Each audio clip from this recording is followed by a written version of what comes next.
Está começando mais um podcast do blog No Miguel.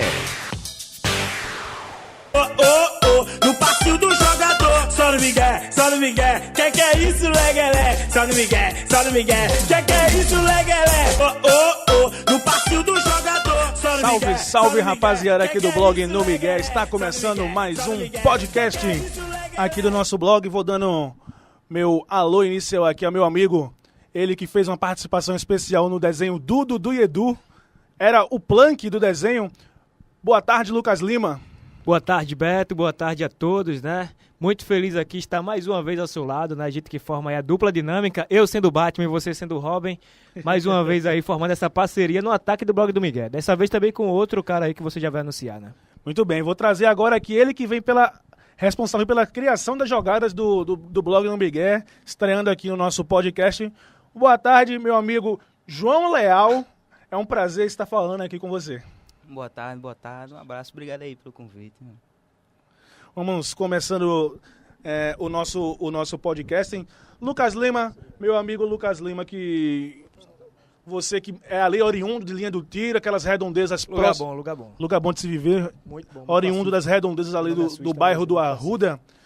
Como que você viu, meu amigo Lucas, a vitória, o massacre, né, da equipe do Sport diante da equipe do América? O América que parece que chegou no seu limite técnico, não tem mais do que evoluir. E falando em técnico, o Charles Muniz caiu, né? Achei meio que injusto, né? Porque o Charles estava tirando ali meio que água de pedra mesmo, né? Foi ele que fez o time chegar na fase final do Campeonato Pernambucano.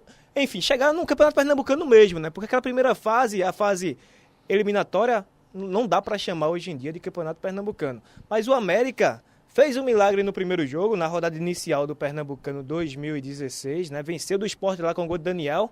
Uma surpresa para todo mundo, mas a gente sabia que o América é uma equipe fraca. Eu acho que o menos culpado por isso é o América, né? A culpa é pela distribuição de renda e tal. Uma questão mais econômica mesmo, né? O América é um time que dá pra jogar, dá pra disputar aquela primeira fase do Campeonato Pernambucano. Mas lógico que não ia fazer frente a clubes grandes, potências do futebol pernambucano. E o milagre não aconteceu, né? Não aconteceu mais uma vez. O Sport dominou numa atuação muito boa. Segura, né? Muito segura, uma atuação muito boa, principalmente da zaga, né? O Bocanegra eu acho que fica em definitivo, o Henrique Bocanegra eu acho que tomou a vaga ali do Matheus, né? Luiz Antônio, um jogador muito bom, que eu acho que falta ele um pouco mais de disposição, ele ainda é meio preguiçoso, ele anda em campo, mas é um jogador... Foi esse um dos motivos que fez com que ele saísse do Flamengo, né? Um jogador que tem muita técnica, mas que não tem vontade, de né? Mostrar ela, né? Que não tem vontade, que não tem aquela disposição que um volante de origem tem que ter, né?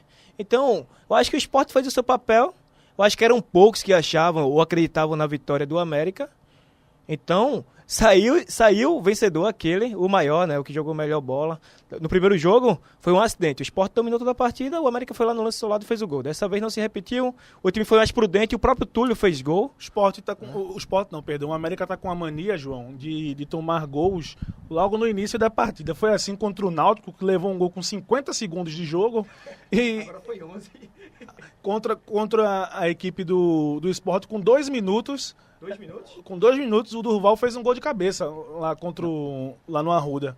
Então, falta um pouquinho de atenção também dos próprios jogadores do América, né? Ter aquela atenção no início da partida para não acontecer o que vem acontecendo, né? Tomar gol no início quando a bola rola, né?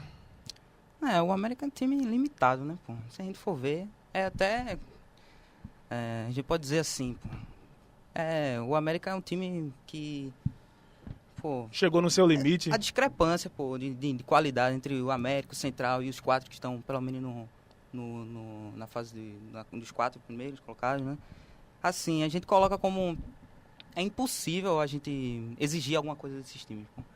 Apesar, mesmo de sofrendo gols cedo, é difícil, pô, porque a diferença de nível técnico também, de organização, distribuição em campo, a gente percebe também o América um time... muito limitado na questão da organização, o elenco.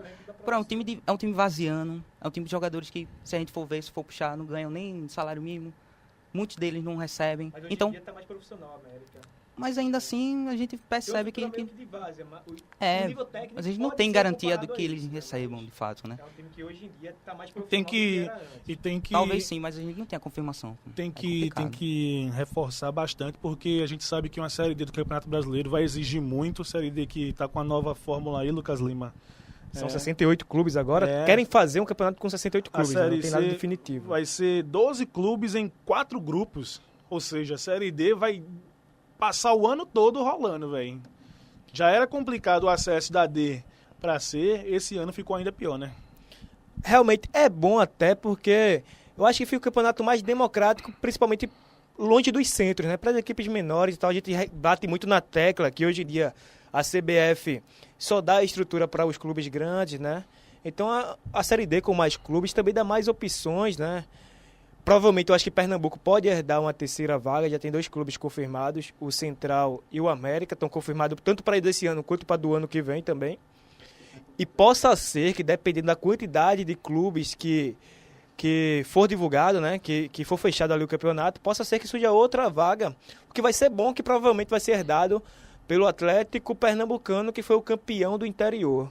Então é muito bom esse aumento de clubes da Série D, que é um campeonato de acesso. A gente sabe que o Brasil é um país continental, né? Tem muito mais clubes que qualquer outro país, que qualquer outro centro, outro grande centro de futebol. Mas nesse no caso mundo, eu acho né? que, falando até da Série A e da Série B, eu acho que é muito, o número de 4 clubes caindo é muito grande. A gente comparado aos principais campeonatos, Espanha, Itália, Inglaterra, Alemanha, só caem 3, João. E aqui no Brasil é o único país que 4 são rebaixados, ou seja, pelo menos um grande está se mantendo na estrela e pelo menos um grande está sendo rebaixado todo ano.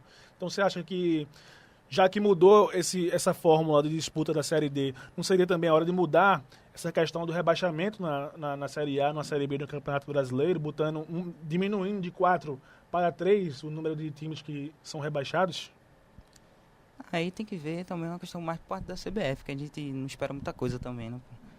Mas quanto aos números de rebaixamentos, aí isso é muito relativo, pô, de cada país, da cultura. A gente sempre ficou muito marcado aqui com quatro times caindo. Acaba então, se acostumando, né? se acostuma. Eu acho que o problema não chega nem a ser esse, porque muitos times não têm condições de estar ali. Por exemplo, se o Santa Cruz mesmo. O Santa Cruz nunca conseguiu. O Santa Cruz não conseguiu permanecer depois de um acesso. Então eu acho difícil. A gente, no caso, abre mão de uma vaga. Lá na Espanha, por exemplo, são times com níveis baixíssimos comparado aos 6 grandes lá do futebol espanhol, mas que não tem recursos. Pô. Quando eles passam 2, 3 anos, eles, em sequência, já vão ser rebaixados. Então, isso é uma questão muito relativa da cultura. É porque do tem próprio que futebol. acabar evoluindo, é onde pesa a questão financeira, né?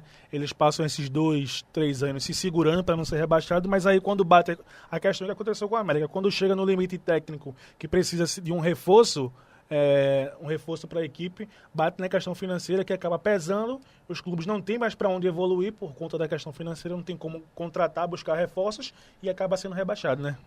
O América mesmo, os pontos que o América conquistou, no caso, 6 pontos. Foram 6 pontos. Em que parte do campeonato? No início, quando No os início. clubes Ainda ainda estavam se firmando. recondicionando, né? Isso. Ganhou 3 pontos daquele campo. Ganhou 3 pontos também no Ademir, né? Ademir Cunha. Ademir Cunha, que era um aliado do América, um campo muito irregular, mas que o América também estava acostumado a jogar naquele tipo de gramado. Conseguiu ganhar pro Central lá. Para mim o Central é um time melhor que o América. É um time que não consegue concluir a gol, né? Mas para mim não é o pior time desse hexagonal. Pior em nível técnico, porque tá pior colocado. Mas o América conseguiu usar o fator casa em cima do Central, né? Voltando a falar do esporte, João, a gente sabe que a vitória foi importante, mas o que tornou-se mais importante nessas últimas 24 horas relacionado ao Esporte Clube do Recife é a possível volta do meia Diego Souza, né? Diego Souza que se diz insatisfeito no time do Fluminense, está arrumando suas malas para voltar aqui para Recife. Reza a lenda que ele chega hoje, na terça-feira mesmo, aqui no aeroporto dos Guararapes, para desembarcar aqui na capital pernambucana e já assinar contrato com o Sport. Como você vê, depois o Lucas pode até complementar, como é que vocês veem esse possível retorno do Diego Souza ao time do Sport? Bom, Diego Souza pro Sport, perfeito. Pô. Perfeito porque Ele no ano passado fazia a função do ponta de lança e ele conseguia fazer bem a distribuição em momentos também difíceis no jogo. Ele conseguia prender a bola e muitas vezes definir com as suas principais virtudes, que é a sua finalização, seu poder também de enxergar as brechas, os buracos que existem nas defesas inimigas, mas a questão também... Gostei do arqui-inimigas, nossa. A citação um pouquinho... Não, assim, não sei se muitos percebem. O Palmeiras, se você perceber, ele parece muito com o Marco Palmeiras. O blog no Miguel... A inspiração vem muito do Mauro César, né? Então... Vem sempre trazendo cultura, estrelas aqui pro nosso podcast. Bom, Pode continuar, Marcos Palmeiras. Outra questão também, por parte da negociação, é de quem... outro ponto também é do Mário Bittencourt. Mário Bittencourt saiu e ele era um dos parceiros junto do Diego, né? O Diego chegou lá e tinha o Eduardo também, que era um cara que ele confiava e também tinha uma segurança, tinha uma amizade muito boa. E com a saída deles, eu acho que ele sentiu um pouquinho a falta, né? Falam de uma panelinha também no Flu, né? Uma panelinha ali formada entre os líderes, tendo o Fred e o próprio Cavalieri ali, o Diego. Então falam que parece que o Diego não está compactuando com as lideranças do Fluminense. Perdeu um pouco de espaço. Ou o Diego Souza? O Diego Souza que está vindo. Não está compactuando com os líderes do grupo da panelinha que foi formada ali no Fluminense e já tem alguns anos. O próprio Ronaldinho acabou sendo vítima dessa panelinha. O Levi chegou, parece que o Diego, que está vindo para o Recife, o Diego Souza, vai perder espaço e então, segundo informações que eu tenho, ele preferiu vir para um lugar que ele vai ter menos pressão, né? Desculpem, menos pressão.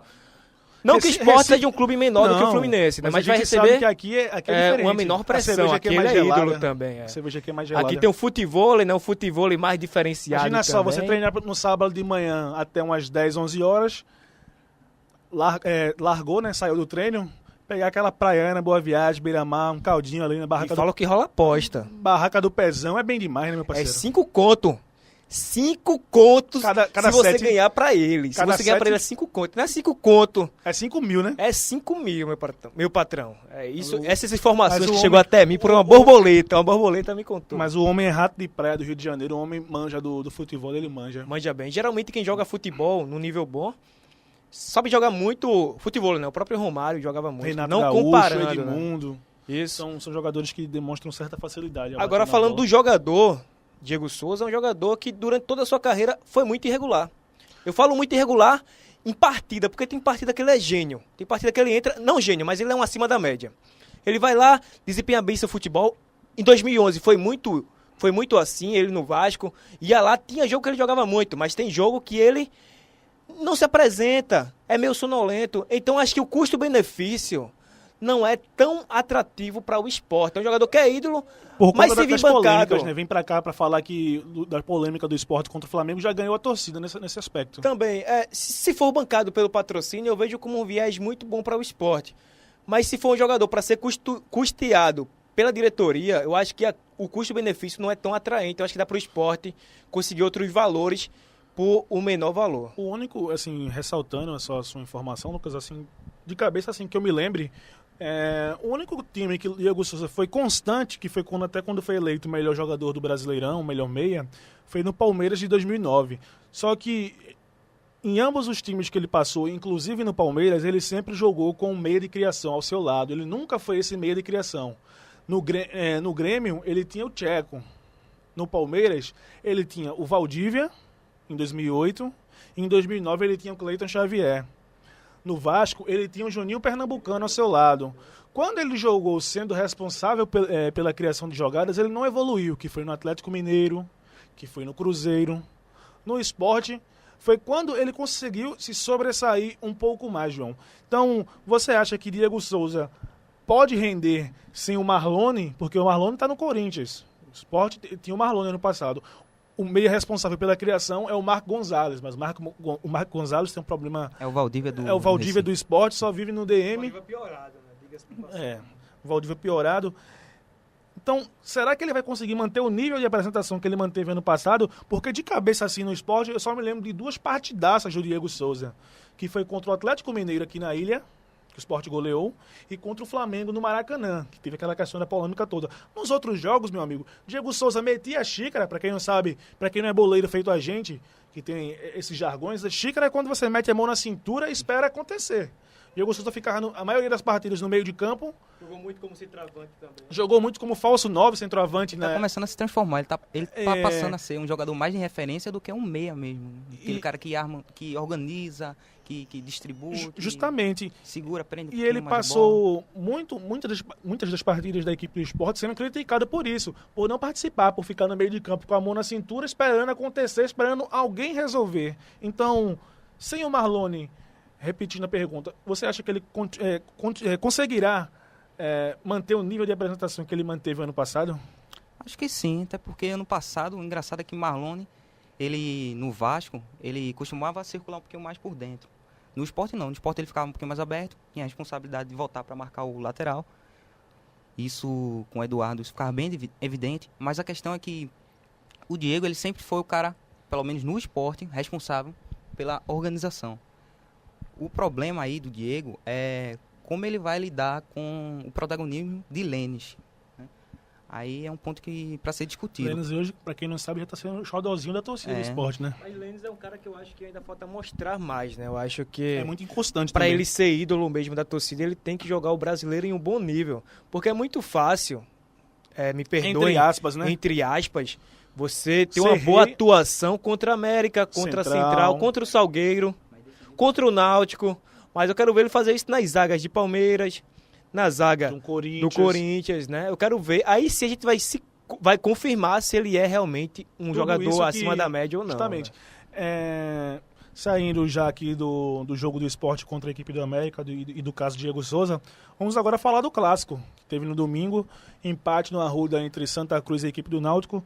João, é verdade que o Dalpozo tira leite de pedra daquele elenco alvirrubro? Eu não sei, cara. Eu acho assim que o time do Náutico tem bons jogadores. Agora, ele sabe utilizar bem ele, né? No caso, ele gosta de aproximar bem as linhas, jogar no erro. Normalmente o Náutico, ele costuma jogar assim. Ele entrega a bola, procura sair em velocidade e costuma vencer seus jogos. É característica um pouco também do Dalpozo pela organização. No ABC mesmo, quando ele enfrentou o Santa Cruz. Na Chapecoense também, no ABC teve um jogo que ficou muito marcado. O Santa Cruz não conseguia encontrar espaço, era um time sem organização, também com problemas com problemas também para trabalhar, pensar, porque dosar um pouquinho mais o jogo. É um time muito incisivo, que insiste demais nas jogadas de fundo. E aí ele congestionava o meio, recuperava e saía em velocidade. Então, uma característica bem dele. Também um diferenciado do Dalpozo é o seguinte, que ele monta um elenco com jogadores semelhantes. Tanto os titulares quanto os suplentes são jogadores semelhantes. Então, exemplo, ele perdeu o Bergson, mas ele tem um jogador semelhante ali o Rony, para suprir o Rony. O Valdívia Kaique não jogou o Eduardinho, que é um jogador semelhante também. Tem o Esquerdinha, que são jogadores semelhantes. Então ele monta um elenco com peças titulares e com peças também suplentes. Que se baseiem, que sejam parecidas. Que sejam parecidas, de características parecidas, né? Até porque se acontecer algum contratempo, vai dar para ele substituir a altura. Ou então, que não a altura, mas que vai dar aquela equivalência, né? Para a equipe não vai sentir tanta falta. E o Náutico é uma equipe muito boa. Tem um cabeça de área, o Rodrigo Souza, se eu não estou enganado.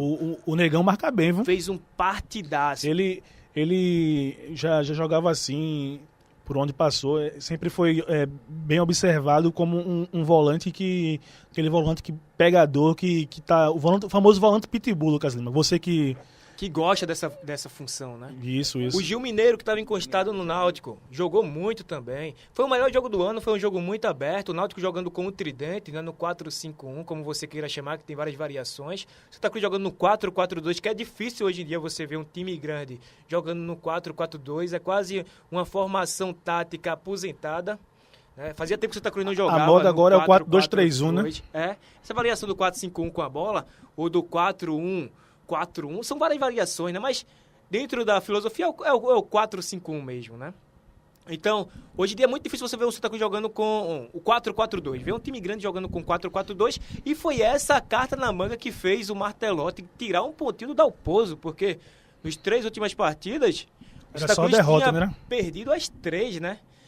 E o Náutico dando um show nos contra-ataques. Dessa vez o Náutico tentou jogar nos contra-ataques, mas o Santa Cruz não tinha aquela falha na reposição, que é esse ponto fraco do Santa Cruz, jogando com apenas 3 meio-campos. Eu acho que... O Santa Cruz consegue repor, jogando 4-4-2, muito bom. O jogo ficou muito aberto por conta disso. Você falou dos contra-ataques da equipe do Náutico. Acho que o que faltou ao Náutico para, quem sabe, sair como vencedor no clássico lá no Arruda é ter um centroavante de melhor qualidade. Acho que se o Náutico tivesse um jogador mais qualificado ali na frente, responsável por pôr as bolas para dentro do gol, não sei se você concorda, João, o Náutico teve uns 2, 3 contra-ataques que pecou por conta disso, pela qualidade dos seus centroavantes. Se tivesse um jogador de melhor qualidade ofensiva, talvez o Santa Cruz tivesse saído com outra derrota. A gente viu também que o Santa Cruz teve boas chances de concluir. O Grafite acabou parando no Júlio César. O Júlio César pegou um pênalti muito bem cobrado pelo Grafite, só que melhor que o pênalti foi a defesa, né? Porque o pênalti não foi perdido, foi defendido. Então, o Náutico faltou um centroavante e ao Santa Cruz acho que faltou uma melhor inspiração do Grafite, né? O Grafite jogou muito.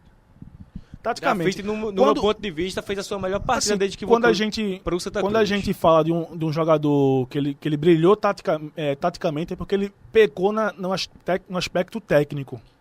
Quando um jogador é lembrado pelo tático, é porque ele deixou a desejar no aspecto técnico. E vice-versa. Acho que ele só faltou ali colocar a bola pra dentro. Justamente, faltou a gente um viu zelo um maior, Grafite, um capricho maior. A gente viu um Grafite que até então a gente não via, que é aquele jogador de arranque. Porque o Grafite ele tá fazendo mais a função de pivô, faz um giro muito bem no Santa Cruz. Mas no jogo de domingo, ele driblou, ele arrancou, ele disparou, teve uma jogada ali. Logo no início da partida, que ele driblou 3 marcadores, e se não fosse o Léo Moura, ele teria concluído a gol, que provavelmente seria um gol do Santa Cruz, que ele puxou para a esquerda. Teve várias jogadas também que ele levou na linha de fundo, no mano a mano com o zagueiro. A gente não via o Grafite até então fazer isso. É aquele jogador mais parado, mais centralizado. Então, na minha opinião, o Grafite fez a melhor partida dele na sua volta para o Santa Cruz. E é um jogador que vai aparecer muito nos jogos importantes. Eu digo sempre isso. O Grafite não é jogador de jogar contra o América, não é jogador de jogar contra o Salgueiro, é jogador dos jogos grandes. O Santa Cruz vai ter muito benefício colocando o Grafite nos jogos grandes. E até então, só para concluir, deu para ver que o Bruno Moraes não é do nível do Grafite, que a torcida vinha cobrando a titularidade do Bruno Moraes. E no jogo do último domingo, deu para ver que o Grafite é disparado o melhor jogador do Santa Cruz. Disparado. Junto com o João Paulo, né? Para não fazer essa Grafite justiça. É melhor, né? Recursos técnicos também. Isso que tu tava falando, né? Da jogada, simbolizando um pouco o Grafite, que ele sempre foi, pelo menos na passagem também pelo São Paulo, ele sempre chamou a atenção por sair muito da área. Só que agora um pouco mais velho, já 36 anos, já na casa dos 37.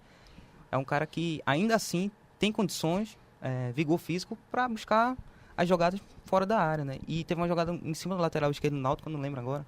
Ele colocou por cima uma jogada que ele deu uma cavada e chegou no fundo e cruzou para a área, mas acabou ninguém completando. O Grafite é isso. Agora, o problema vai ser essa bola chegar até Grafite, porque há muito tempo eu venho observando, o Santa Cruz tem um problema sério na criação das jogadas no setor central, nessa faixa do campo, nesse corredor. Não, mas, João, eu percebo que essa formação tática, né, o 4-5-1 que o Santa Cruz vem jogando, é uma formação que não ajuda o centroavante de jeito nenhum. É a formação em que o Santa Cruz, ele busca... A menos que nesse 4-5-1 tenha 2 meios de qualidade que a todo instante estejam colocando esse único centroavante na cara do gol. O João Paulo, não é que ele não seja um mau armador, Lucas. Só que eu acho que ele está deixando a desejar nessa temporada de 2016. Ele está jogando um pouco fora da função também, né? São jogadores que vão crescer ao longo da temporada, eu tenho essa fé. Agora, só para concluir, esse 4-5 dá para você perceber que é uma função que não ajuda muito o centroavante, porque as jogadas surgem mais das laterais. No 4-4-2, a gente está acostumado a ver as jogadas saindo de frente, né? Passe em profundidade, os meios campos chegando mais próximo do ataque, então dá para trabalhar mais a jogada ali. No 4-5-1 a jogada sai muito da lateral, então você leva na linha de fundo e faz o cruzamento. E os cruzamentos são mais para quem está chegando de trás. Então é uma formação realmente que não ajuda. O próprio Fred ano passado, ano retrasado, na Copa do Mundo, foi responsabilizado pelas más atuações, mas o próprio esquema tático também não beneficiava tanto. O esquema tático da seleção brasileira era tocar a bola pro Neymar e esperar ele resolver. Fred era só o passageiro, como todos os outros jogadores daquela seleção. Só falando rapidamente do Náutico, Lucas Lima, João e amigos ouvintes aqui do nosso podcast, a assessoria do Náutico acabou de soltar uma nota dizendo que o jogador Valber fez uma ressonância magnética e constatou uma lesão no menisco do joelho esquerdo. Ele vai para a faca e passará 30 dias fora. Que fase Que fase do Náutico, hein, amigo? O Náutico acho que tem uma cabeça de burro enterrada ali na Avenida Rosa e Silva. O pessoal precisa escavar para procurar, porque o Náutico tá com uma falta de sorte tremenda, hein, João? Tá, mas também faz parte, né, pô? Agora, falando do Santa, e deixando essa bruxa do Náutico pra lá, assim, Ao coração, não, o 4-4-2 é bom a gente discutir, porque eu não consigo ver também tanta diferença comparado ao 4-3-3 ou 4-2-3-1, que se diz as jogadas, né? De jogadas por dentro, de laterais. Eu acho que o 4-3-3, 4-2-3-1, eles simbolizam muito as ultrapassagens dos laterais. Eles passaram a ter muito mais peso e importância, porque tem os meias marcados que circulam por dentro para abrir essas jogadas. Eles deixaram de ser laterais e passaram a ser alas. Eles funcionam como Há alas. tempos que aqui no Brasil a gente não tem lateral. Tinha na época do 4-4-2. Isso é também um dos pontos que deixam também as defesas mais expostas e descobertas. Aí vem os contra-ataques e por isso que o Santa Cruz vem sofrendo tanto. Eu acho também, principalmente, as pessoas falaram muito que o Santa Cruz não estava atacando pelo lado direito, porque justamente o Santa Cruz jogando com 2 atacantes, tinha o Grafite jogando mais centralizado e o Keno jogando mais pelo setor esquerdo. Então as pessoas falaram, nossa, o Santa Cruz não está atacando pelo lado direito. Por quê? Por conta principalmente dessa mudança tática que o Martelotti promoveu na equipe titular do Santa Cruz. Só que tem esse porém, né? A jogada surge mais de frente. Os laterais também são cobrados, porque eles substituem os pontas. Viram alas também. Mas a reposição é melhor, porque o Santa Cruz jogou com 2 volantes pegadores. O William Corrêa, que fez uma partidaça pra mim. Jogador que veio, não tem um entrosamento com o elenco, mas fez uma partidaça. Dá pra ver que vai ser titular ali. E jogou também com outro Lucas, se eu não estou enganado. Lucas Gomes. O Lucas Gomes jogou com o William Corrêa. Quando você joga no 4-5-1 ou no 4-1-3-1, você joga apenas com um volante. Para repor é muito ruim para esse volante que fica até sobrecarregado. Mas também você joga também com uma linha praticamente de 4 defensores, né? O Santa Cruz vinha sofrendo muito nos jogos anteriores com o Náutico por conta disso. Nos contra-ataques, o Santa Cruz jogando com o João Paulo e com o Daniel Costa, jogadores tecnicamente lentos para reposição, o Náutico jogava em cima desses jogadores. Com 4-4-2, com 2 volantes, fica mais difícil de você contratar, porque o Santa Cruz não fica tão exposto, porque o meio-campo, né, vai estar ali mais protegido. Então eu vejo a diferença muito grande. Agora o Santa Cruz perde também no 4-4-2, lógico, na questão ofensiva, porque um dos lados vai ficar meio que vazio. Muito bem, saindo agora do bloco do futebol pernambucano, vamos agora falar sobre eliminatórias da Copa do Mundo, meu amigo João. A gente sabe que sexta-feira teremos o embate histórico, memorável aqui na Arena Pernambuco entre Brasil e Uruguai. De um lado, Neymar, do outro, o seu parceiro Soares. El Pistoleiro. O El Pistoleiro, né? É muito fã, hein, Lucas? Muito fã. No dia que eu ver Soares ao vivo, eu entro em choque. Você, olha que eu sou hétero. Você vai vencer na vida, né, Lucas Lima? Vou vencer, vou zerar a vida. E ainda vou mandar ele me morder. Soares, por favor, Soares. Morda meu pescoço. Eu sou hétero, lembre-se disso. Cara que, Nada contra os gays, mas eu sou hétero. Mas, Soares, morda meu pescoço, por favor, que eu sou muito fã seu, cara. Muito fã. O cara vem pro estúdio da Joaquim Nabuco, a Jota olha assim de lado. Morda o meu pescoço? O cara que diz que é de linha do tiro fica pedindo mordida no pescoço de outro macho, Jota. Não sei o que é que o Gerra tá achando disso. Deus do céu, Deus do céu. Mas falando sobre o confronto, deixando essas histórias de Lucas Lima para depois, João, como é que você pode ver essa seleção brasileira que teve o Roberto Firmino recentemente cortado, que dá a vaga ao Jonas, o Brasil com Neymar de um lado e o Uruguai com Soares do outro. Seu panorama para essa partida, depois o Lucas Lima pode até complementar nos comentários. Bem, o Brasil de Dunga, né? Antes a gente não pode esquecer de que do comando da seleção temos Dunga. Então, tudo é possível. A gente sabe que Dunga, apesar das críticas e também o trabalho ser bem execrado por conta da sua forma, do seu modelo de jogo, um pouco mais rústico, ele tem bons resultados principalmente em jogos grandes, clássicos. Contra a Argentina foi assim, a Argentina só venceu um jogo, 10 jogos contra a seleção. O Uruguai também, ele costuma ir bem, naquele 4-1 no Estádio Olímpico, o jogo ficou marcado. Agora, é difícil a gente prever alguma coisa, porque o time vem sendo muito modificado, né? A gente percebe também o Uruguai deve jogar exclusivamente com Suárez, um pouquinho mais adiantado. Ele não vai ter tanta responsabilidade para voltar, dar o combate, mas aí tem um problema da seleção, ainda não tem encontrado não tem ainda um corpo. A gente enxerga um pouco a seleção com problemas para manutenção da bola, em retomar, fazer a pressão para ter a bola e também para organizar, saber o que fazer quando encontra sistemas defensivos bem protegidos, bem sólidos. Eu vejo um Brasil e Uruguai um jogo muito pegado, porque a seleção, a gente estava até comentando isso aqui no off, a seleção uruguaia tem a fama de ser uma seleção de muita raça, né? Uma das seleções que tem... É uma seleção caceteira. Que tem a raça acima da técnica sempre, né?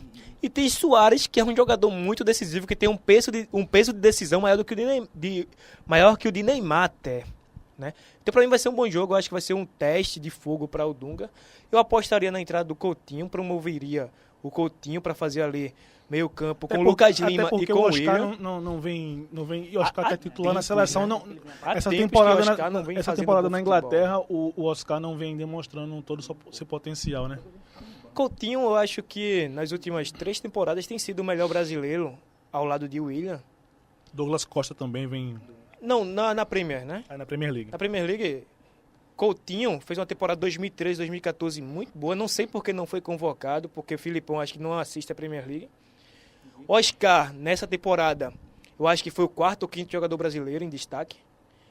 Na temporada do ano passado, 2014 e 2015, também Coutinho levou o Liverpool nas costas. O Liverpool foi um time regular, mas depois da saída de Suárez, Sterling, quem assumiu a abraçadeira de líder, né, o status de líder do Liverpool, foi o Coutinho. O Oscar, apenas um coadjuvante no Chelsea mais estrelado, né? A gente não pode cobrar tanto do Oscar porque o Chelsea é mais estrelado do que o Liverpool. Mas o Coutinho tem essa responsabilidade no Liverpool, que é o principal jogador da equipe inglesa, né? E o Coutinho, ele tem isso, ele tem jogado muito melhor que o Oscar, eu não sei porquê.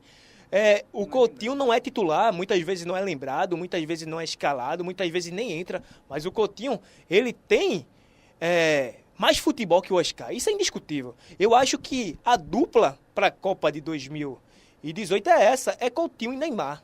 O Neymar arrumou um jogador para dividir a responsabilidade, que é o Coutinho. Não tem para onde, meu amigo. Eu acho que está na hora do Dunga dar confiança pro Coutinho e colocar o Coutinho para jogar. Porque é isso. Não tem para onde correr. Em 94 tivemos Romário e Bebeto, né? E em 2002 tivemos o Rivaldo e o Ronaldo, que foi as Copas que eu assisti. E chegou a hora do Neymar protagonizar uma dupla com o Coutinho. É isso que eu quero ver, eu acho que é esse o caminho pra gente ser campeão. Você acha que o Jonas, meu amigo Lucas Lima, o Jonas que vem para substituir o Roberto Firmino, o Jonas que vem fazendo vários gols, João, pela equipe do Benfica, é um dos artilheiros lá da Liga Portuguesa, você acha que o Jonas pode tomar essa vaga do Ricardo Oliveira, assumindo o posto de centroavante titular da seleção brasileira? Pode, porque ele vem bem e ele, pra mim, é o principal centroavante no futebol brasileiro. E eu não sei os números exatos, mas ele tem, não sei se é quase 30 gols lá no Campeonato Português. Eu acho que na temporada ele tem 37 gols. 37 gols na temporada. Desbancando o Mitroglou, que é um cara também que a gente sabe polêmico e não é fácil. Ele vem carregando o Benfica nas costas, em muitos jogos, ele vem decidindo, vem resolvendo. No último jogo mesmo, o Benfica venceu no último minuto, um gol dele. Tranquilidade muito grande para definir a jogada. Acho que sim, o momento é do Jonas. O Ricardo Oliveira é um cara Se fosse para escolher agora, entre Ricardo Oliveira ou Jonas, você ficaria Jonas, sem dúvida. Firmino é a questão mais da mobilidade, né? O Firmino você pode testar ele. Ele é o substituto linear da camisa 9. Para mim, a 9 já é do Firmino. Agora, Firmino Ele é mais jogando móvel, né? isolado, feito o Fred jogou em 2014. Em termos de referência, aí feito sim, você Ricardo, pode usar o Oliveira. Jonas. né? Da forma como ele joga no Liverpool, como falso 9, um jogador para flutuar. Um jogador não para ficar estático, parado ali no meio dos dois ponteiros, mas um jogador para flutuar. No pra ir Liverpool, buscar a o Klopp, bola, o pra Klopp ser deu uma referência variada, junto né? com o Neymar. No Klopp, No Liverpool, ele faz essa função. ele costuma jogar também Ele colocou o mais Benteke, aberto. que é um jogador Bent- belga, é. e muito destaque a nível mundial. no Benteke que banco. não vem bem, na temporada do Benteke é bem decepcionante também. Agora, Mas eu acho que o Firmino, ele vai sim herdar, como herdou Totais da Copa condições. América 9. Assim não como na ele- função que Dunga impôs para ele. exato. Né? Tem que flutuar. Tem que Flutuar. jogar feito o Messi jogou. Tem que fazer o falso 9. Não adianta a gente colocar um centroavante estático e a bola não É. chegar. E a gente culpar o E centroavante. ainda mais por ele uma não seleção fazer que gol. tem histórico de dificuldade também Eu para acho que centroavante criar situações para esse tipo de até jogador. né? discutível isso, né? A gente fala que o volante pegador, ele tá com prazo de validade estabelecido. O centroavante também tá Também, há com muito prazo de tempo. validade estabelecido. Hoje o futebol é muito dinâmico. Muito, né? Né? No esquema tático que o Dunga quer, não tem vaga para centroavante. Coloca o cara para flutuar. Acho que até por conta da modernização dos esquemas táticos, como a gente tinha falado já na primeira parte. Diminuição de sobre espaço. A questão de diminuição de espaço, a questão da abolição do 4-4-2. O Brasil estava falando em off, João, logo cedo, que a gente se acostumou a ver o Brasil jogando no 4-4-2, duas linhas de 4. Já que de 2002 para cá, o Brasil não foi campeão no 4-4-2, o Brasil foi campeão no 3-5-2. Vale lembrar que a zaga brasileira naquela época era Lúcio, Roque Júnior e Edmilson. Dali começou a mudança. E com a modernização do futebol espanhol, o famoso tic-tac, a seleção espanhola mostrou ao mundo o 4-2-3-1. O Brasil foi campeão da Copa das Confederações nesse mesmo esquema em 2013, só que veio 2014 e não deu certo. Né? Você disse bem em off, o Brasil não fez uma partida boa naquela Copa do Mundo. Suou sangue para vencer o Chile nos pênaltis, acabou sendo humilhado pela seleção alemã. Naquele ano também. Só rapidamente aqui, falar que estamos ao vivo aqui pro nosso Facebook, e quem está aqui acabou de chegar, nosso grande amigo Hector Torres. E aí, galera, beleza? Ó, eu não entendo nada de futebol, mas esses caras, já cheguei aqui, os caras estão dando aula, falou, tic-tac, eu tô aqui só observando, vendo como é que os caras fazem. Os caras são bons. Curte a página deles, tá? Eu já curti, os caras entendem mesmo. Um abraço para todo mundo que está nos acompanhando agora, tá? Valeu, isso aí, o Hector Torres aí, o estagiário da Folha PE, o cara é show de bola. Tá sem moral esse cara, rapaz, valeu. Então, só continuando, João, o Brasil acabou sendo humilhado pelo sistema tático da Alemanha, um futebol que todo mundo conheceu, um futebol coletivo. O Brasil tentou implementar isso na Copa das Confederações, no 4-2-3-1, só que na Copa do Mundo não deu muito certo, né? Não deu porque o time também era, em termos de repertório, muito pobre. Na organização também, a gente já sabia dos problemas na reposição, dessa diminuição de espaço, né? Da organização, dessa fase quando você não tem a bola.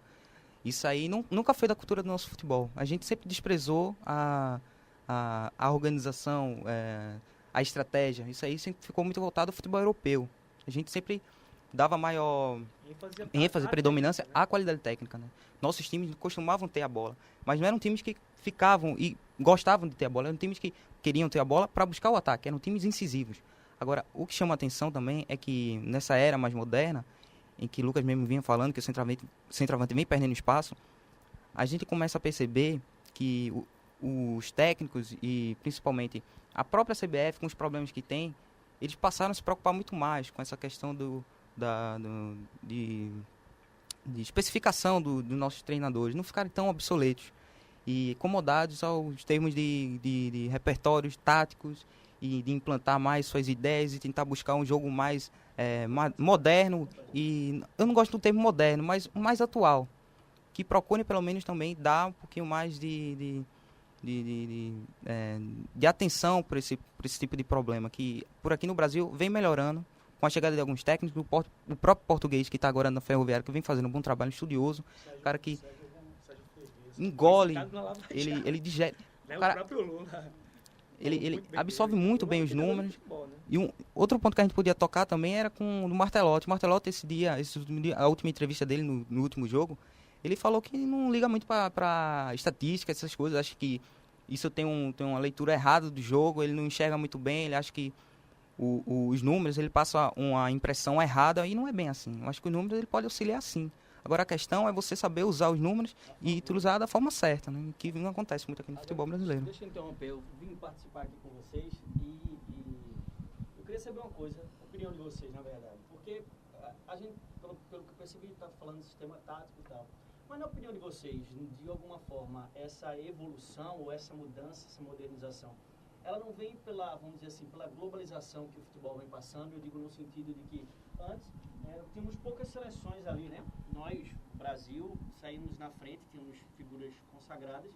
E hoje não, hoje a gente tem uma democratização, a seleção, a gente tem futebol africano, quer dizer, o chinês que está levando o jogador. Então eu queria saber de vocês, assim, que ideia é essa democratização que o Real Madrid tem jogador francês, tem jogador português, tem jogador brasileiro. Qual a visão de vocês sobre isso? Indústria do entretenimento, né? Isso tomou conta do mundo, hoje em dia todo mundo pratica, o futebol realmente evoluiu.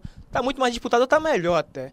E o futebol também virou matemático, feito o João falou aqui agora há pouco, né? Não dá pra você fugir muito disso, você tem que organizar, não dá pra você fazer de uma pelada um jogo profissional. Você tem que organizar aqui, ó, evolução tática também existiu.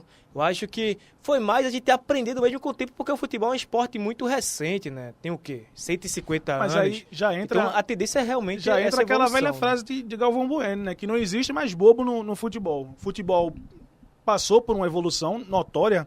Antes, como o Hector acabou de dizer, tinha os grandes centros, que era a seleção brasileira, a seleção argentina, uma seleção alemã, italiana. Só que aí entra a questão da intersafra.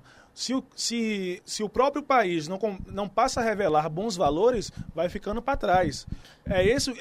Eu não vou dizer que o Brasil está sofrendo uma intersafra. Eu acho que o Brasil está carente em algumas posições. O Brasil deixou de revelar em algumas posições. A gente se acostumou a ver a seleção brasileira com um centroavante, um camisa 9. A partir do momento que foi imposto essa mudança, que tivemos que mudar, aconteceu que a gente começou a ter uma certa dificuldade. Até porque, feito a gente estava conversando anteriormente, a seleção brasileira na Copa do Mundo, o esquema tático era tocar a bola para o Neymar, que não era o centroavante, e esperava que ele resolvesse. E o Fred, como o Lucas Lima disse, que era o centroavante da seleção, pagou o pato, todo mundo taxando ele como o Cone, mas o esquema não favorecia ele. O esquema não ajudava de forma alguma o Fred, porque a bola não chegava nele. Neymar, que era o responsável, entre aspas, pela criadora da jogada, estava sendo o definidor, não era não, Lucas? Correto. Só continuando com o assunto, né, da globalização do futebol, a tendência realmente é essa, né? O futebol é um esporte hoje em dia matemático. A tendência é você alinhar tudo ali, né? E também, lógico, né, a indústria do entretenimento foi, eu acho que, o fator maior pela globalização do próprio futebol, né? Hoje em dia, todo mundo assiste futebol, todo mundo quer praticar futebol, todo mundo vê os benefícios de ser jogador de futebol, que até é ilusão, né? Eu acho que tem até uma... que é fácil. E tem até uma pesquisa matemática que fala que apenas 8% de todos os jogadores do mundo ganham mais que um salário mínimo. Né? Então todo mundo se engana dizendo assim, eu vou ser jogador de futebol e vou ser rico. O pessoal vê como o futebol uma válvula de escape para ajudar a sua família a sair da pobreza, né? Ascensão social, né? E realmente isso não acontece, é meio que ilusório, né? A gente mesmo sofreu por conta disso. E a tendência realmente é essa, o futebol virar um esporte muito matemático, muito pragmático. Isso já era muito praticado na Inglaterra, né? O futebol inglês foi muito pouco temático, muito estático, muito pragmático. E hoje em dia, o próprio Corinthians... Era sempre as duas linhas de 4 com 2 centroavantes. O futebol inglês ficou conhecido como um futebol truncado por conta disso. Você perguntava o jogo da Inglaterra, era o quê? Bola na área, cruzamento, gol de cabeça.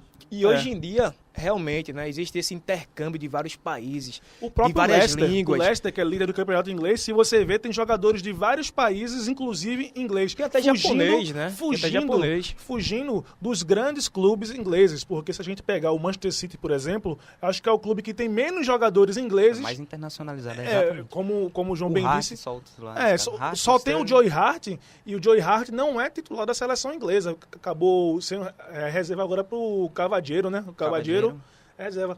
Normalmente ele atua nos jogos de Copa. Mas como bem disse nosso amigo Hector Torres, essa questão de de ter jogadores de vários países nos clubes, isso vai acontecer ainda mais.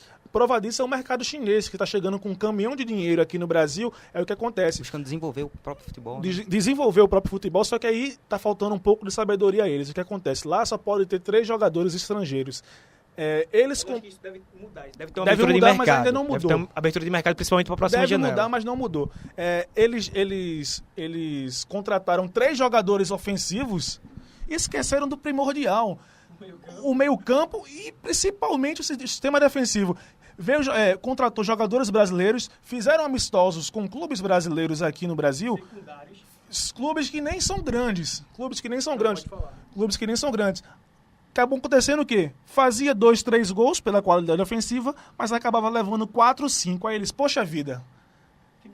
Que desequilíbrio. Foram correr atrás para poder contratar um goleiro, porque acontece que não adianta você fazer 3, 4 gols se sua defesa leva 5, 6. Então tem que montar um time de trás para frente, amigão. Eles começaram a montar o time do meio para frente e viram que não é bem assim. Tem que gastar dinheiro, mas tem que ter uma responsabilidade na hora de você gastar esse dinheiro. Agora, vocês estavam falando, né? Que eu acho que eu vou sair um pouco, vou quebrar um pouco o ritmo da conversa de vocês, porque eu vim aqui para aprender. Vocês estão falando aí.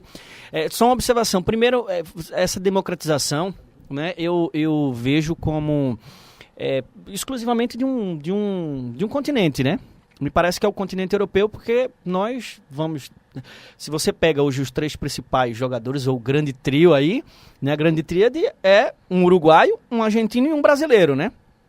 Aí a minha pergunta para vocês é o seguinte, qual o problema do futebol brasileiro? E depois eu quero que vocês comentem para mim o problema do futebol nordestino, porque eu tenho uma ligeira impressão, sou torcedor, acompanho o futebol, mas sempre esses medalhões quando vêm para cá, os caras ganham muito dinheiro, os caras vêm para cá, quando não querem jogar, os clubes não rendem, e o que dá para perceber é que quando eles enchem o bolso de dinheiro, eles voltam, e quando não estão com sucesso lá, aí me permitam, não sei se eu estou comentando agora, depois vocês cortam aí, mas Diego Souza, né? Diego Souza foi super valorizado aqui, foi embora, me parece que não deu muito certo no Fluminense, e tá voltando, e a torcida rubro-negra tá aí abraçando novamente Diego Souza no momento que o esporte mais precisou. Então, eu queria que vocês comentassem um pouco sobre isso, assim, qual a visão de vocês para o torcedor brasileiro nesse ponto? Será que a gente não está evoluindo? Qual é o nosso grande problema? Obviamente que além dos casos de corrupção na CBF e tudo isso, e o futebol pernambucano, né? Porque a gente não tem boa arbitragem, o nosso campeonato pernambucano, apesar de a trancos e barrancos colocam como tradicional, mas a gente vê que não tem mais essa tradição, pelo menos ao meu ver e ao meu sentir, e o que é que tá faltando no futebol pernambucano? Aí eu queria que vocês comentassem aí. Eu não sei se estou quebrando o ritmo aqui do Miguel, não, tá? Mas se tiver, vocês me falam aí. Falando da safra técnica, eu acho que a gente vive uma das melhores safras de todos os tempos. As pessoas falam, não, nossa safra é horrível. Eu acho, pelo contrário, a gente tem uma safra talentosíssima. Tem Neymar, tem Coutinho, que são protagonistas na Europa. Tem o Firmino, tem o Oscar. Temos vários jogadores bons. Eu acho que a questão administrativa são por causa das oligarquias montadas nas federações. Eu acho que isso atrapalha bastante. Acho que é até cultural nossa, né? Principalmente da política. Aqui as pessoas se perpetuam no poder e colocam seus filhos, e é nepotismo, e é sobrinho assumindo o poder. Então a filosofia de trabalho é a mesma. No Nordeste a gente tem muito clube noventista, que é o quê? Aqueles clubes que não conseguiram acompanhar a evolução do futebol, que são clubes que não têm esse treinamento, são clubes que não investem no trabalho da categoria de base. A Federação Pernambucana de Futebol tem esse problema também, da oligarquia, que são mentes velhas que não se abrem, que são vendidas para a TV praticamente. Então acho que a gente jovem tem também um pouco de responsabilidade, né? Mas a gente fica meio que privado por conta do poder atual que é estabelecido lá nas federações. Os clubes, eu acho que hoje a gente, com a modernização dos clubes, eu acho que a tendência é a gente ter um pouco mais de competitividade, né? O Náutico hoje já tem um CT invejável, fruto da campanha na 2012 na Série A. O Sport também, eu acho que o Santa Cruz vai quebrar esse paradigma de clube noventista, porque está na Série A, vai ter a maior arrecadação da história esse ano. Estima-se aí um valor acima de 50 milhões. Não é possível que um CT alçado em 7 milhões não saia do papel esse ano, que para mim é o fundamental. Subiu, desceu, tanto faz. Para mim, eu acho que a gente tem que fazer um trabalho de base para daqui a 10 anos colher os frutos, né? Essa questão dos jogadores, só para encerrar que eu tô há muito tempo no microfone, essa questão dos jogadores aí que vem, eu acho que isso é normal por causa da... Porque a gente não é um grande centro econômico, né? A tendência é os jogadores que jogam melhor futebol irem para clubes que têm maior estrutura econômica, que, lógico, tem maiores patrocínios, que estão nos maiores centros econômicos que é ali no Sudeste, né? Eu acho que também quando a gente modernizar e se conscientizar que é a nossa base, é o nosso futuro, a gente vai formar times competitivos a ponto de, por que não, brigar aí por título. É o meu ponto de vista. Sim, acho que o que o Lucas acabou de dizer, sem tirar nem pôr, é minha forma de pensar exatamente. O problema que acontece no Brasil vai muito além das 4 linhas.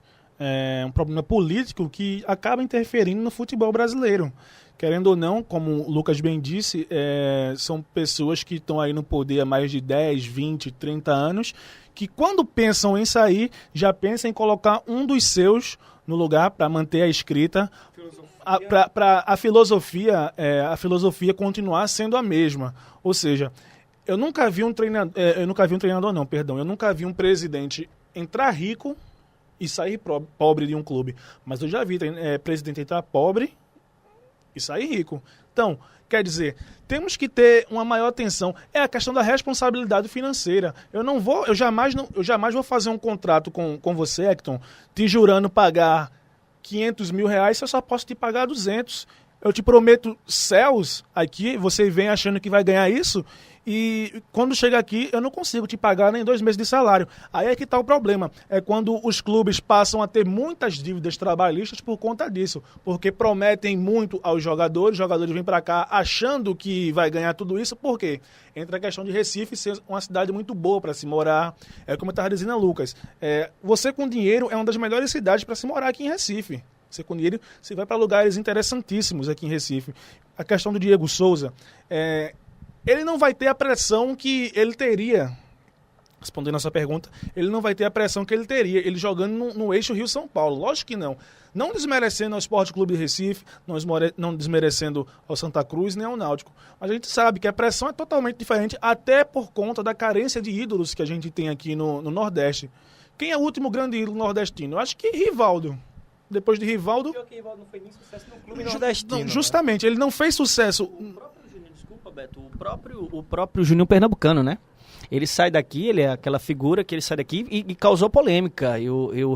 Aí me permita agora também, vou usar a minha ciência enquanto historiador.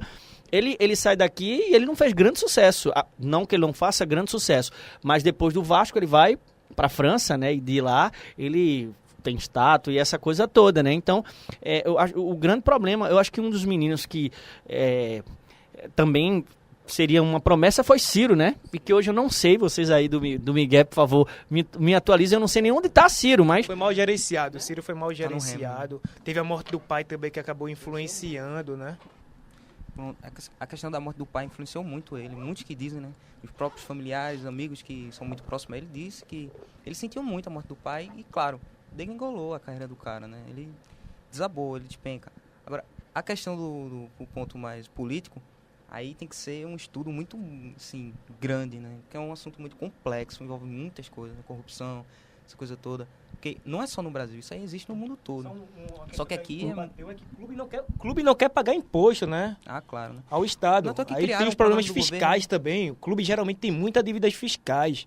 E o clube tem que se conscientizar que tem que pagar imposto também. Não é só a igreja, né? Quer ser igual a igreja, mais mas do que eu acho que a igreja agora está pagando imposto problemas, né? Mas o clube não quer pagar imposto. A Dilma imposto vem também. apoiando o MP, essa questão do MP, vem apoiando esse programa para parcelar essas dívidas, que esses clubes, eles pelo menos cumpram essas dívidas, né? E passem a pagar, porque não pode continuar assim. Eles são empresas, né? Eles passam a ser empresas, então eles têm que cumprir. Agora, uma coisa que me impressiona, falando sobre isso, né, Beto, que me chama a atenção é que eles fazem um verdadeiro entretenimento, né? A Champions League, os caras são fantásticos. Os caras são... E falando sobre esse caso de corrupção, né? Porque eu acho que a gente... Seria duas principais figuras, o presidente da FIFA, o Joseph Blatter, e o próprio... o francês lá, né, que foi ídolo, né, Platini, caíram. Então os caras, eu acho que hoje o futebol tá se cada vez mais vendo que a corrupção não tá cabendo mais no esporte, né? Não sei se vocês concordam comigo, porque você vai assistir a Champions League, é coisa de outro mundo, né? Só reiterar aqui agora, já que o Hector tocou no ponto Champions League, a gente vai dando adeus agora à parte da seleção brasileira. Vamos começar a falar sobre os confrontos da Champions, né? Vale ressaltar que agora chegou a fase de quartas de final da UEFA Champions League, a maior competição de clubes da Europa. Eu começo perguntando a você, meu amigo João, como é que você pode ver esses confrontos aqui da UEFA Champions League, começando por Wolfsburg e Real Madrid? Logo de início, assim, o Real Madrid tem muita sorte. Normalmente, nos sorteios, foi assim quando foi campeão. Nas oitavas enfrentou o Schalke, aí depois enfrentou o Dortmund. Assim, o Real é muito favorito, apesar dos problemas que vem passando na Liga Europa, na Liga Espanhola, já não tem mais o que fazer, né? Barcelona praticamente campeão, só falta confirmar. Então, o foco do Real é justamente na Champions, né? Então, ele vai colocar todas as suas fichas na Champions e possivelmente tem muitas condições de chegar a uma semifinal até histórica, com os 4 melhores times do futebol europeu, que é o Bayern, o Barcelona, o Real e junto o PSG. Falando de PSG, Lucas Lima, PSG que enfrenta o Manchester City. Para você, de todos os confrontos, esse é o mais equilibrado? Esse mas eu acho que... Rapaz, é difícil até de dar palpite, porque são 2 times, entre aspas, sem camisas, né?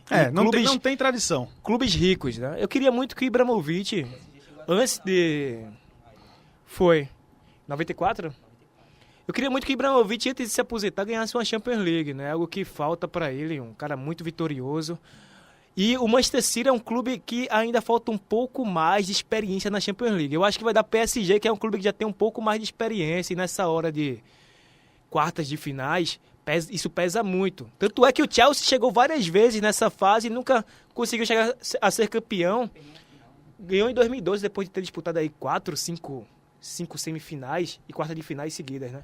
Eu acho que ainda não é hora do Manchester City, eu acho que o PSG merece mais de ter um time também um pouco mais ajustado. Eu queria ver muito o Ibra ser campeão, um cara assim que eu gosto pra caramba. Pergunto a você agora, meu amigo Hector, o Bayern de Munique enfrentará o Benfica. Eu acho que de todos os confrontos, esse é o mais fácil, né? Eu acho que o Bayern de Munique, com a sua força, o seu atual elenco, vai passar o carro em cima dos portugueses sem dó nem piedade, né?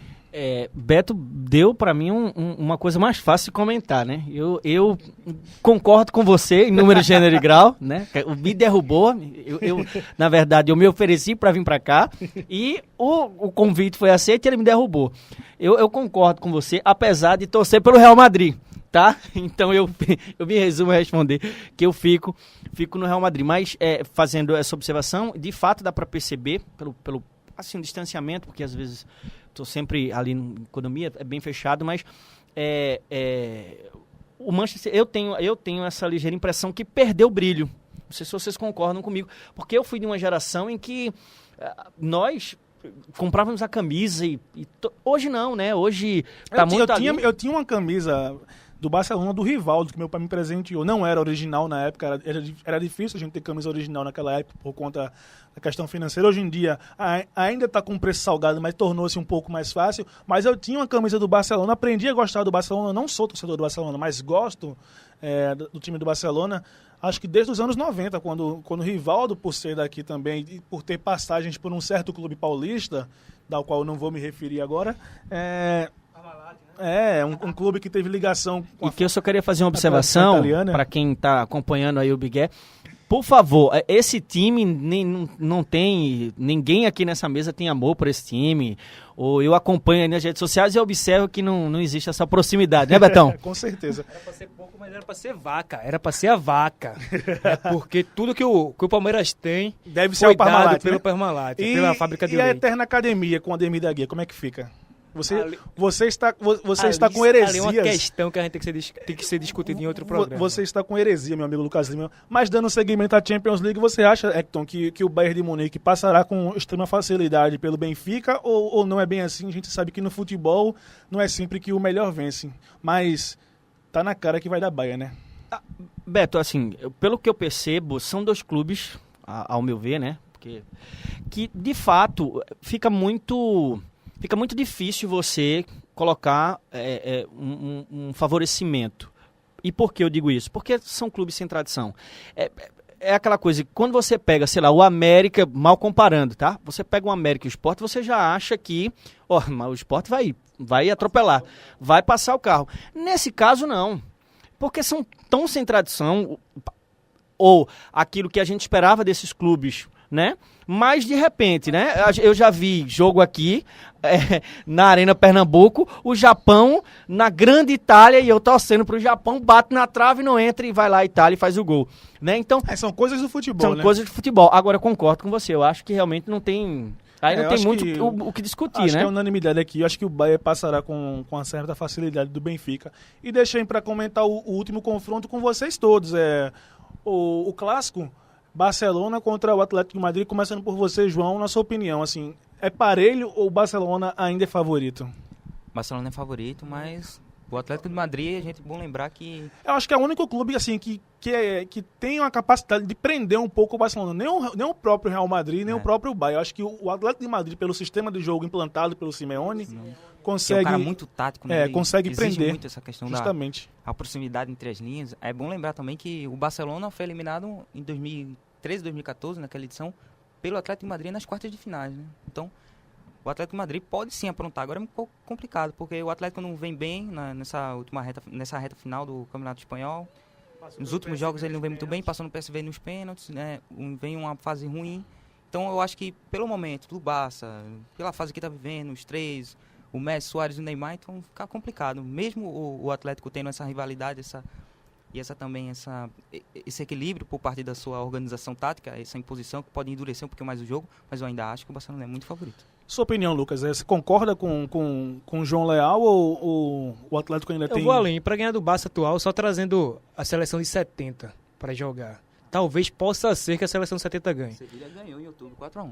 Foi mesmo, mas valeu alguma coisa? Não, o Sevilha não, o Celta. Valeu, Mas valeu alguma coisa? Na hora do vamos ver, Espanhol. não vale nada. Na minha opinião, não valeu Justamente, nada. Não vale né? nada. O Celta Barcelona de Vigo vai também ganhou. patinando Justamente. no Campeonato Espanhol e provavelmente tem tudo para repetir o bicampeonato, né? Eu acho que só o Real Madrid é bicampeão, né? Da UEFA Champions Da League. UEFA Champions. Se eu tô enganado, Nessa edição, nesse modelo Champions League, nessa era, não. Ninguém nunca foi bicampeão. Nunca. O último bicampeão foi o Milan. então provavelmente o Barcelona, eu acho que se der, né? Se der lógica, eu acho que o Barcelona vai passar o carro em todo mundo e vai ser campeão até com uma certa facilidade. Porque tem os 3 melhores jogadores do mundo, né? Tem o Messi, A gente fala muito, Tem o Neymar a e gente tem o fala muito Suárez. do Messi e do Neymar, mas o Suárez joga demais. do meu amigo. ponto de vista, eu sempre falo para João que o Suárez foi o melhor do mundo em 2013 e 2014. Deram para o Cristiano Ronaldo porque foi campeão da Liga, E campeão da da Champions Champions. League. Mas para mim, Jogou muito no Liverpool. ele. jogou muito no Liverpool por um escorregão do meu ídolo máximo, Seu padroeiro, o padroeiro, o Gerrard. seu padroeiro Steven o Liverpool Gerrard. não foi campeão, né? Faço a mesma pergunta a você, meu amigo Hector, para encerrar aqui o nosso podcast. Você acha que o Barcelona passará com certa facilidade pelo Atlético de Madrid ou por ser um clássico, pode ser que as equipes se igualem? Betão, eu vou discordar um pouco, apesar que depois você vai cair, eu vou sofrer horrores, mas eu acompanho futebol e uma vez eu vi o Casagrande dizendo que os europeus, né, eles são muito grandes, eles são muito bons e tal, essa coisa toda. E para os brasileiros, na competição lá da final do Mundial e tal, eles perderam, né, inclusive tomaram gol de Gabiru. Né? Adriano Gabiru. Tomou o gol de Gabiru e Querido tal. Adriano Gabiru. Então, eu não consigo, claro, que dentro de um favoritismo, obviamente que o Barcelona sai na frente. Agora, se entrar com oba-oba, se entrar que já ganhou, a gente já viu grandes decepções. Então, se os caras entrarem focados, sérios, realmente são uma máquina, né? Eles têm Teflon no pé, que a bola não sai. Acho que- Messi é um ser de outro mundo. Barcelona, sem dúvida nenhuma. Que o Barcelona, estando no seu dia, no dia feliz do Barcelona, acho que ninguém, e repito, ninguém, hoje tem o poder para vencê-los. Então, Messi deveria ser banido do FIFA e do PES. como ninguém joga PES, todo mundo aqui é fifeiro, Rapaz, eu jogo aquilo ali, é uma apelação. Um dia desse eu estava conversando com o Beto. Eu sou real, né? Até debaixo d'água. Eu tomei um sacode de Messi, mas eu tomei uns 5 gols de Messi que eu parei de jogar. Fui tomar uma cervejinha. Não tem condições, para pô. não estourar os controles. Ali não tem condições, não. Tem que concorde, número, gênero e grau. Vou agradecendo aqui a participação dos amigos. Estamos encerrando mais uma edição do podcast do Blog do Miguel. Muito obrigado, meu amigo Lucas Planck Lima, pela sua participação. Sempre bom falar de futebol com você. Obrigado com você, meu amigo Sim Puff, né? Obrigado a todos que nos acompanharam. Espero dar um novo convite para retornar aqui aos estúdios da Joaquim Nabuco. Nunca esquecendo que sonhar alto é um grande passo para levantar voo. É isso aí. Obrigado também, meu amigo João Leal. Brilhante participação aqui na sua estreia no podcast do Blog do Miguel. Obrigado, valeu pelo convite, um abraço. Agradecendo também a presença do Hector Torres aqui, ó, brilhantando, deixando o estúdio mais florido, mais bonito aqui na Joaquim Nabuco. Muito obrigado, Hector. Galera, eu que agradeço, eu me ofereci um show, tá com vocês aqui, e se me convidarem eu tô de volta, e eu digo a todo mundo, galera, curte lá a página dos caras, escutam, os caras entendem muito, muito de futebol, e pra mim foi um prazer. E Betão, o próximo convite, falei um bando de besteira, mas eu volto aqui pra falar novamente. Abraço pra todo mundo e curte os caras lá, valeu. A porta vai estar sempre aberta pra você, meu amigo Hector. Agradecendo também ao Jota aí no trabalho da mesa de som. Um abraço pro Marcos Vinícius, que está em Fortaleza pagando de patrão, Lucas. O cara tá em Fortaleza pagando de patrão. Abraço ao Marcos Aurélio. O Magnata, O Magnata, delegado Flávio. O delegado Flávio também, do nosso querido Blog no Miguel. Então, você sabe, né? Curta e compartilhe as nossas redes sociais. Silva, manda um abraço pra ele que ele sempre tá escutando. Um abraço ao amigo Nado Silva da RCFM.net, o Sim Virtual, o Buda da RCFM.net. Obrigado a você pela sua audiência e principalmente pela sua paciência. Forte abraço a todos e eu fui! No passinho do jogador, só no Miguel, só no Miguel. Que é isso, leguelé? Só no Miguel, só no Miguel. Que é isso?